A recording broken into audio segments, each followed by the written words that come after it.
Have you ever finished reading a book, closed it, placed it back on the shelf, and then continued living exactly the same life? I have. And one day, that thought disturbed me because this isn't any book. It's not just any other book. This is Srimad Bhagavad Gita. For thousands of years, people have called it Manual of Life, the Song of God, the essence of all spiritual wisdom, a guide to peace, a guide to purpose, a guide to freedom. But then I asked myself a very uncomfortable question. If Bhagavad Gita is all of that, why so many of us, including me, still struggling with stress, anger, fear, comparison, relationships, career, confusion, and overthinking? Was Bhagavad Gita lacking something, or was I studying it the wrong way? That question changed everything. And that question is the reason I created this channel. So before we begin, I want to make something very clear. I am not here because I think I know everything. I am not here because I consider myself a guru. I am not here to create a new philosophy. I am here because I realize something beautiful. Bhagavad Gita begins with a man who admits, I am confused. I need clarity. I don't know anything. Think about that. The greatest spiritual dialogue in the history doesn't begin with someone claiming to have all the answers. It begins with someone courageous enough to admit he doesn't. That person is Arjun. And if Arjun, the greatest warrior of his time, could become a student, then perhaps the best place for me to begin is also as a student. So, this channel, Vedic Sanatan Sadhana, is all about me sharing with you what am I learning, what am I reading, what am I understanding out of it. So, I believe it is us studying, as of now, Srimad Bhagavad Gita together. I plan to study more such books with you. I have the collection. I'm yet to just start this journey. One shloka, one question, one transformation at a time. For many years, I approached books the way most of us do. Finish a chapter, move on to the next. Start another. Complete. Read books, put it away. Read books, put it away. But somewhere along the line, I realized that reading Bhagavad Gita, Srimad Bhagavad Gita, doesn't necessarily change your life. You can read hundreds of pages, memorize all the shlokas, even quote Sanskrit beautifully, and yet still become angry, still become anxious, still become attached, still become restless. Then what is the point? That's when I understood. Reading gives information. Studying creates transformation. Reading asks, how many chapters did I finish? Study a chapter. It will ask you, what changed inside me? After reading just one verse, one shlok, reading feels the mind. Study reshapes the heart. Reading measures progress by pages. Study measures progress by character. I don't want to finish Bhagavad Gita very quickly. I want Bhagavad Gita to slowly begin shaping up my life.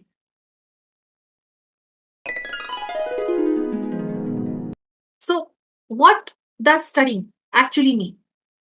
Many people have asked me, what do you mean by studying Bhagavad Gita? Well, let me show you my process. Whenever I start with 3 books. Okay, so I have this Bhagavad Gita where there are only shlokas, and this teaches me exact pronunciation. So I make notes, I write my pronunciations on this. Okay, I will write my pronunciations. Okay, how to pronounce it correctly. Then I read this small book because this small book will have the shlok explanation in only 2 to 3 lines. So even if I read one full page, I will be immediately completing at least 3 to 4 shlokas, which will be kind of a motivation. Okay, that I did something today. Then, then comes the star, our Sadhaka Sanjivani. I read at least 2 to 3 shlokas at a time because many shlokas are in combination. So you have to read the entire shloka, sometimes 2 shlokas together, so that you understand the whole meaning. Because of course it's a conversation, right? So I will read shloka together and then I make my own notes. So if you see, I put a lot of post-its, okay? Because that is how I create my own understanding. I might be wrong, and that is why it is on a post-it. That someday, if I have another thought, if I have another perspective, then I can replace the post-it.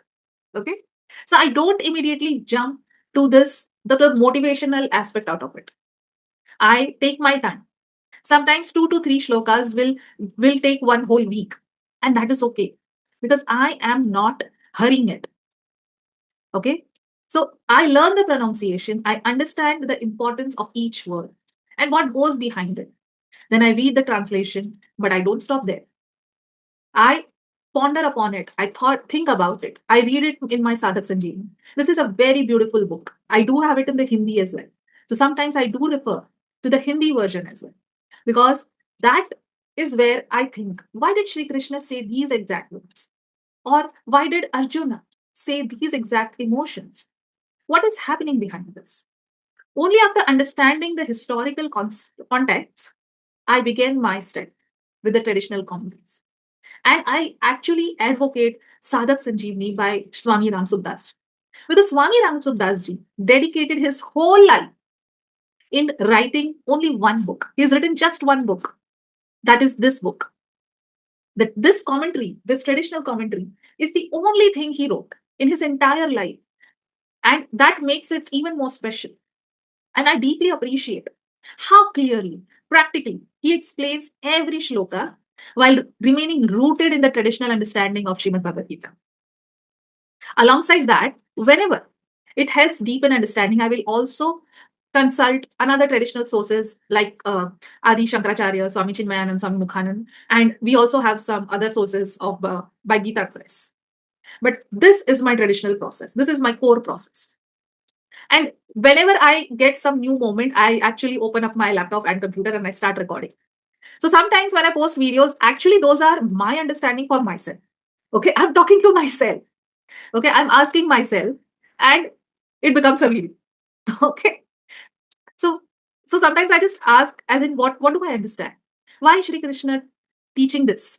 What is he saying? Sometimes I write, sometimes I journal, and like this, sometimes I make a video. So most of the times, this video is for me only. All right. If you happen to get benefit of it, we both learn. That's the process. So so I want to promise this that this channel will never chase sensationalism. We won't twist the shlokas to fit modern trends. We don't force meaning that aren't there. Whenever we discuss psychology, leadership, neuroscience, or daily life, we will first understand that what Bhagavad Gita actually says. Then we will explore how those timeless teachings can be still applied today. Scripture first, application second.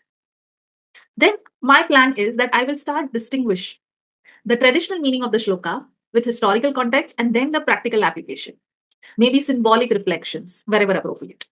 In that way, I think we can fully stay faithful to the scripture, the text, while making it meaningful for modern day life.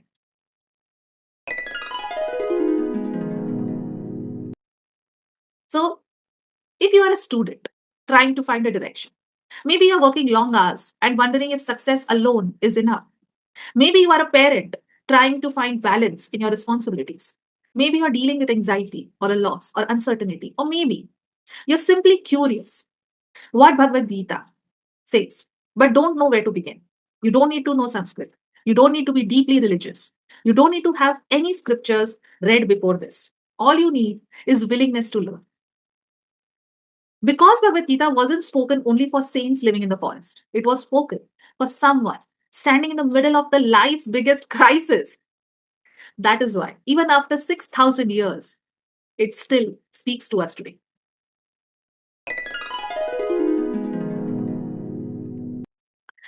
So, for me in this channel, This won't be a rushed chapter by chapter reading. We will take our time. But before chapter 1, I want to understand the deeper meanings of Mahabharata, the characters. We will learn why Gita was spoken on a battlefield and not in a garden, or maybe in the palace, or in a forest. Let's understand what even yoga really means. We will ask difficult questions. We will study one shloka at a time. Sometimes we will pause on a single idea because it deserves reflection. We will have short stories or episodes focused on topics. And my plan is to have a long video for a deeper study. If you want to begin this journey with me, I invite you, okay, to at least have this small book. Okay. If you want me to give you this book, please let me know in the comments below. I'll be happy to share this small little book with you. Okay. So let me know if you're interested, if you've not got this book, because this book is really 20 rupees book. And I will love, even if you are not able to hold on to this, then let me share it. I might even link the soft copies of Sadhaka Sanjivani in the description. You want to have the soft copy because it's quite a heavy book. So if you don't want to invest in this right now, then you can download the soft copy. Okay. So at least have this so that we are together. I will feel very happy if we are together. Okay. So I will start making videos. If you have questions, please ask because I want to learn. Okay. And I think only when you ask certain questions and I search for answers is when I will. Okay. So because my goal is not just to read Bhagavad Gita or know Bhagavad Gita, my goal is to change my life as I speak and learn and read and live Bhagavad Gita. So if you've been searching for the same goal, okay, if you want some motivation, if you want some wisdom, then this is not the channel. Okay, this is not the place. But if you've been searching for some wisdom to change your life, if you always wanted to know what there is there in Bhagavad Gita, then let's begin this journey the same way Arjuna eventually did. Not with pride, not with thinking that I know everything, but with humility and accepting the fact that I don't know anything. I want to learn. Because Bhagavad Gita doesn't begin with enlightenment, it begins with an honest seeker. And I hope that that's what exactly we will become together. So let's meet in the another session. Take care. Bye. And let me know if you are there with me in this journey. Jai Shri Krishna.